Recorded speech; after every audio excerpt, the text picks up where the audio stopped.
ನಮಸ್ತೆ ಟಿವಿ 20 ಕನ್ನಡ ವಾಹಿನಿಗೆ ಸ್ವಾಗತ. ಬೆಳಗಾವಿ ಜಿಲ್ಲೆಯ ಸವದತ್ತಿ ತಾಲೂಕಿನ ಹೂಲಿಕಟ್ಟಿ ಗ್ರಾಮದ ಜನತಾ ಕಾಲೋನಿಯ ಸರ್ಕಾರಿ ಪ್ರಾಥಮಿಕ ಶಾಲೆಗೆ ಟ್ಯಾಂಕಿಗೆ ವಿಷ ಬೆರೆಸಿದ ಪ್ರಕರಣ ಹಿನ್ನೆಲೆ ಗುರುವಾರ ಕರ್ನಾಟಕ ಮಾನವ ಹಕ್ಕುಗಳ ಆಯೋಗದ ನ್ಯಾಯಾಂಗ ಸದಸ್ಯ ಎಸ್ಕೆ ವಂಟಗೋಡಿ ಭೇಟಿ ಕೊಟ್ಟಿದ್ದಾರೆ. ನೀರಿನ ಟ್ಯಾಂಕ್, ಶಾಲಾ ಕೊಠಡಿಗಳು, ಹಾಲು ತಯಾರಿಸುವ ಕೊಠಡಿ ಸೇರಿ ಶಾಲಾ ಆವರಣವನ್ನು ಪರಿಶೀಲಿಸಿದ್ರು. ಸುತ್ತಲಿನ ಜನರನ್ನ ಸಂಪರ್ಕಿಸಿ ಘಟನೆ ಕುರಿತು ಮಾಹಿತಿ ಪಡೆದಿದ್ದಾರೆ. ಜೊತೆಗೆ ತಪ್ಪಿತಸ್ಥರ ಕುರಿತು ಸಂಶಯವಿದ್ದಲ್ಲಿ ತಾಲೂಕು ಆಡಳಿತಕ್ಕೆ ಗುಪ್ತವಾಗಿ ತಿಳಿಸಿ ನಿಮ್ಮ ಹೆಸರನ್ನ ಗೌಪ್ಯದಲ್ಲಿ ಇಡಲಾಗಿದೆ. ಈ ಅಹಿತಕರ ಘಟನೆ ಬೇರೆಡೆ ನಡೆಯದಂತೆ ಮುನ್ನೆಚ್ಚರಿಕೆ ವಹಿಸಲು ಸಹಕಾರವಾಗಿದೆ. ಮಾನವ ಹಕ್ಕುಗಳ, ಮಹಿಳಾ ಮತ್ತು ಮಕ್ಕಳ ಹಕ್ಕುಗಳ ರಕ್ಷಣಾ ಆಯೋಗಗಳು ಈ ದುರ್ಘಟನೆಯನ್ನು ಗಂಭೀರವಾಗಿ ಖಂಡಿಸಿದೆ. ಮೂಲತಃ ಇದೇ ತಾಲೂಕಿನವರಾಗಿದ್ದು ಇಂತಹವುಗಳಿಂದ ಮನುಕುಲವೇ ತಲೆ ತಗ್ಗಿಸುವಂತಾಗಿದೆ. ಇವು ತಾಲೂಕು ಕೂಡ ಕಪ್ಪು ಚುಕ್ಕಿಗಳಾಗಿ ಪರಿಣಮಿಸಿದೆ. ಏರುತ್ತಿರುವ ಅಪರಾಧ ಸಂಖ್ಯೆಗಳನ್ನು ನಿಯಂತ್ರಿಸಲು ಕ್ರಮವನ್ನು ಕೂಡ ಜರುಗಿಸಲಾಗುತ್ತೆ. ಶಾಲೆಯಲ್ಲಿ ಗ್ರಾಮದ ಎಲ್ಲ ಸಮುದಾಯದ ಮಕ್ಕಳು ಶಿಕ್ಷಣ ಪಡಿತಾ ಇದ್ದಾರೆ. ಚಿಕ್ಕ ಮಕ್ಕಳ ಮೇಲೆ ವಿಷಪ್ರಾಸನ ಅತ್ಯಂತ ವಿಕೃತ ಮನಸ್ಸಿನ ವ್ಯಕ್ತಿಗಳ ಕ್ರೂರ ಸ್ವಭಾವವನ್ನು ತೋರಿಸುತ್ತೆ. ತಪ್ಪಿತಸ್ಥರಿಗೆ ಶಿಕ್ಷೆ ಖಂಡಿತ. ಗ್ರಾಮಸ್ಥರಲ್ಲಿ ಮಾಹಿತಿ ಇದ್ದಲ್ಲಿ ದಯಮಾಡಿ ಆಯೋಗಕ್ಕೆ ತಿಳಿಸಿ ಅಂತ ವಿನಂತಿ ಮಾಡಿದ್ದಾರೆ. ಯಾರಿಗಾರ ಮೇಲೆ ಏನೋ ಇತ್ತು ಅಂದರೆ ಸೂಕ್ಷ್ಮವಾಗಿ ನೀವು ಪೊಲೀಸರಿಗೆ ಅಥವಾ ಸಂಬಂಧಪಟ್ಟವರಿಗೆ ಸೂಕ್ಷ್ಮವಾಗಿ ತಿಳಿಸಿ, ಇಂಥವ್ರು ಮಾಡಿರ್ಬೋದು ಅಥವಾ ಹಿಂಗೆ ಮಾಡಿದ್ದಾರೆ ನಮ್ಗೆ ಗೊತ್ತಾಗಿದೆ ಅಂತ ಹೇಳಿ. ಏನಾರಿದೆ ಯಾರು ಮುಚ್ಚರು, ಯಾಕಂದರೆ ಏನಾಗ್ತದೆ, ಎಲ್ಲರೂ ಮಕ್ಕಳು ಓದ್ತಾರೆ ಇಲ್ಲಿ. ಯಾರೊಬ್ಬರ ಮನೆಯವರು, ಅವ್ರ ಮನೆಯವರು, ಇಂಥ ಸಮುದಾಯ ಎಲ್ಲ ಸಮುದಾಯದ ಮಕ್ಕಳು ಓದ್ತಿರ್ತಾರೆ. ಚಿಕ್ಕ ಮಕ್ಕಳ ಮೇಲೆ ಇಂಥದ್ದು ಮಾಡಿದ ಭಾಳ ತುಂಬ ಖಂಡನೀಯ ಮತ್ತು ದೌರ್ಜನ್ಯ ಅಂಥದ್ದು ಘಟನೆ ಆಗಬಾರ್ದು. ಅದಕ್ಕೆ ಯಾರು ಮಾಡಿದಾರೋ ಅವ್ರು ಶಿಕ್ಷೆ ಆಗಲೇಬೇಕಾಗ್ತದೆ. ಅದಕ್ಕೆ ಹಂಗೇನಾದ್ರು ತಮ್ಗೇನಾದ್ರು ಮಾಹಿತಿ ಇದ್ದರೆ ನಾವು ಏನು ತಮ್ಮ ಹೆಸರು ಹೇಳ್ದೇ ಬೇಕಾದ್ರೆ ನೀವು ಸೂಕ್ಷ್ಮವಾಗಿ ಇಂಥವ್ರು ಮಾಡ್ಯಾರ ಅಂತಂದ್ರೆ ನಾವು ಅವ್ರಿಗೆ ಪೊಲೀಸರು ಬೇಕಾದ್ರೆ ಎಕ್ವೈರಿ ಮಾಡ್ಕೊಂಡು ದಯವಿಟ್ಟು ತಿಳಿಸಿ. ಯಾರು ಇಲ್ಲ ಸುತ್ತಮುತ್ತದವ್ರಿಗೆ ಏನು ಗೊತ್ತಿರ್ತದೆ, ಯಾರು ಏನು ಹಂಚ್ಕೊಳ್ಳೋ ಅವಶ್ಯಕತೆ ಇಲ್ಲ.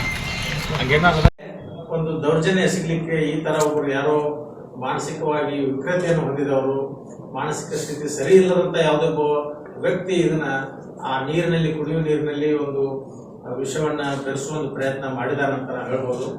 ಆದ್ದರಿಂದ ಆ ವ್ಯಕ್ತಿ ಯಾವ ಒಂದು ಉದ್ದೇಶ ಇಟ್ಕೊಂಡು ಮಾಡಿದಾನೋ ಅನ್ನೋದು ನಮಗೆ ಈ ಹಂತದಲ್ಲಿ ಗೊತ್ತಾಗೋದಿಲ್ಲ. ಬಟ್ ಅಂಥ ವ್ಯಕ್ತಿಗೆ ಸೂಕ್ತವಾದ ಶಿಕ್ಷೆಯನ್ನು ಕಾನೂನು ಪ್ರಕಾರ ನಾವು ಕೊಡಲೇಬೇಕಾಗ್ತದೆ.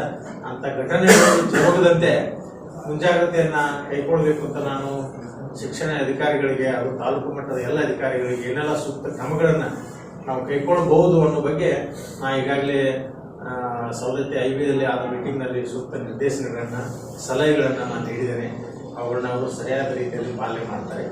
ನಾವು ಒಂದೇ ಒಂದು ವಿನಂತಿ ತಮ್ಮ ಈ ಗ್ರಾಮಸ್ಥರಿಗೆ ಮತ್ತು ಇಲ್ಲಿ ನೆರೆದಿರುವಂಥವ್ರಿಗೆ ಅಂದರೆ, ಆ ದಿನ ಆ ಯಾವ ಒಬ್ಬ ವ್ಯಕ್ತಿ ಅದನ್ನೇನು ಮಾಡಿದಾನೆ ಅಂತ ಹೇಳ್ತೇವೆ, ಆ ವ್ಯಕ್ತಿ ಬಗ್ಗೆ ಏನಾದ್ರು ಒಂದು ಮಾಹಿತಿ, ಸಣ್ಣ ಮಾಹಿತಿ ಅಥವಾ ಏನಾದ್ರು ಒಂದು ಕುರು ತಮಗೆ ಏನಾದ್ರು ಲಭ್ಯ ಇದ್ದರೆ ಅದನ್ನು ಪೊಲೀಸ್ ಇಲಾಖೆಗಾಗಲಿ ಅಥವಾ ಯಾವುದೇ ತಾಲೂಕು ಮಟ್ಟದ ಅಧಿಕಾರಿಗಳಾಗಲಿ, ಶಿಕ್ಷಣ ಅಧಿಕಾರಿಗಳಿಗಾಗಲಿ ಅಥವಾ ನಮಗೆ ಆಗಲಿ, ಅಂದರೆ ಮಾನವ ಹಕ್ಕುಗಳ ಆಯೋಗಕ್ಕಾಗಲಿ ತಾವು ತಮ್ಮ ಹೆಸರನ್ನು ಬೇಕಾದ್ರೆ ತಿಳಿಸಿದ ನಮಗೆ ತಿಳಿಸಿದರೆ, ಆ ವಿಷಯ ನಮ್ಗೆ ಮುಟ್ಟಿಸಿದ್ರೆ ನಾವು ತಾವು ಏನು ಹೇಳ್ತಾರೆ ಆ ವ್ಯಕ್ತಿ ಮೇಲೆ ಒಂದು ಸೂಕ್ತ ವಿಚಾರಣೆಯನ್ನು ಕೈಕೊಂಡು ಆ ವ್ಯಕ್ತಿ ನಿಜವಾಗಿ ಅದನ್ನು ಮತ್ತೆ ಎಸಗಿದಾನೋ ಇಲ್ಲೋ ಅನ್ನೋದನ್ನು ಕಂಡು ಹಿಡಿದು ಅವನ ಮೇಲೆ ಒಂದು ಕಾನೂನು ಪ್ರಕಾರ ಕ್ರಮ ಕೈಗೊಳ್ಳೋಕ್ಕೆ ಅನುಕೂಲ ಆಗ್ತದೆ.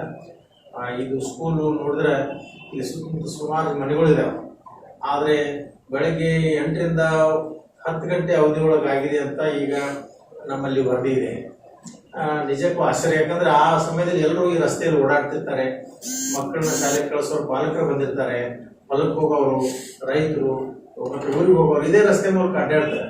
ಮಾಡಿರ್ತಾನೆ ಅವ್ರು ಯಾರಾದರೂ ನೋಡಲಿಕ್ಕೆ ಸಾಧ್ಯ ಅಥವಾ ಆ ಸಮಯಕ್ಕೆ ಯಾರೆಲ್ಲ ಅನುಮಾನಾಸ್ಪದವಾಗಿ ಅಲ್ಲಿ ಓಡಾಡ್ತಿದ್ರು ಅನ್ನೋ ಬಗ್ಗೆ ತಮಗೇನೋ ಮಾಹಿತಿ ಇದ್ರೆ ಇಲಾಖೆಯವ್ರಿಗೆ, ಪೊಲೀಸ್ ಇಲಾಖೆಯವ್ರಿಗೆ ತಾವೆಲ್ಲ ಮಾಹಿತಿ ಕೊಡಿ ಅಂತ ಹೇಳ್ತೇನೆ.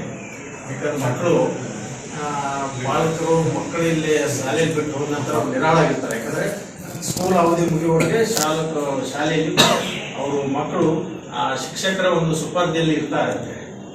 ಈ ಥರ ಘಟನೆ ಆದರೆ ಸ್ಕೂಲ್ ಮೇಲೆ ಅಥವಾ ಸಾರ್ವಜನಿಕ ಸಂಸ್ಥೆ ಮೇಲೆ ಜನರ ಒಂದು ವಿಶ್ವಾಸನ ಕಡಿಮೆ ಆಗೋ ಸಾಧ್ಯತೆ ಇರುತ್ತೆ. ಯಾಕಂದರೆ ಈ ಥರ ಘಟನೆ ಶಾಲೆಯಲ್ಲೂ ಆಗ್ತದೆ ಅಂದರೆ ನಾವು ಯಾವ ಸ್ಥಳದಲ್ಲಿ ನಾವು ಸುರಕ್ಷತೆಯನ್ನು ಎಕ್ಸ್ಪೆಕ್ಟ್ ಮಾಡ್ಬೋದು ಅಥವಾ ಬಯಸ್ಬೋದು ಅನ್ನೋದು ಪ್ರಶ್ನೆ ಉದ್ಭವಾಗುತ್ತೆ.